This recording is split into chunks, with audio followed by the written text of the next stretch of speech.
Superintendent Sridhar Rao మరియు Palamaner urban inspector Chandrashekar ఆధ్వర్యంలో Palamaneru urban police station sub station పరిధిలో 2020 నుండి 2023 వరకు వివిధ కేసుల్లో పట్టుబడిన అక్రమ మద్యంను గుడియాప్తం రోడ్డులోని డంపింగ్ యార్డ్ వద్ద జేసీబీతో తొక్కించి ధ్వంసం చేశారు. పట్టుబడిన మద్యం పలమనేరు స్టేషన్ పరిధిలో 1.33 లక్షల రూపాయల విలువైన 700 లీటర్లు, సబ్ స్టేషన్ పరిధిలో దాదాపుగా 18 లక్షల రూపాయల విలువైన 2575 లీటర్లు మద్యంను నేడు ధ్వంసం చేసినట్లు వెల్లడించిన సెబ్ ఈఎస్ శ్రీధర్రావు.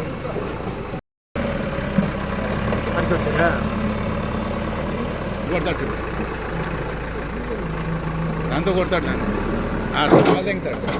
దగ్గర ఉంటే ఇంటికి వస్తుంది.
మన చిత్తూరు జిల్లా ఎస్పీ గారి ఆదేశాల మేరకు, అలాగే మా అనంతపురం డిప్యూటీ కమిషనర్ సెబ్ గారి ఆదేశాల మేరకు అక్రమ మద్యం కేసుల్లో పట్టబడిన అక్రమ మద్యాన్ని ఈ దినము మా సెబ్బు స్టేషన్ పలమనేరు పరిధిలో, తర్వాత SEB police station local police station Palamaneru పరిధిలో పట్టుబడిన కేసులలోని మద్యంను ధ్వంసం చేయమైనది.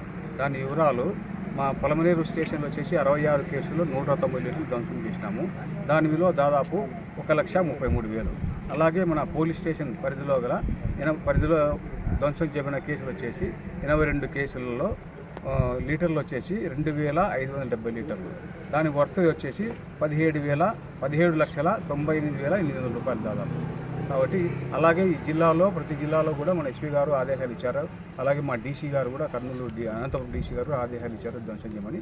ఈ కార్యక్రమం ఇది ఒక 4-5 రోజులు కొనసాగుతుంది.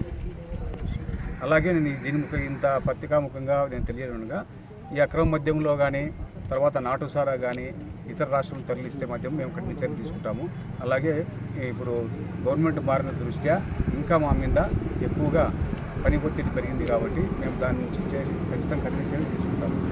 కాబట్టి మీరు కూడా మీకు తెలిసిన ఏదైనా కానీ, ఈ అక్రమ మద్యం కానీ, ఈ కర్ణాటక మద్యం కానీ, ఈ నాటుసారా కానీ మీకు ఏమైనా సమాచారం తెలిస్తే మాకు తెలియవలసిందిగా ముందు కూడా మేము చెప్పగలుగుతాం. Thank you.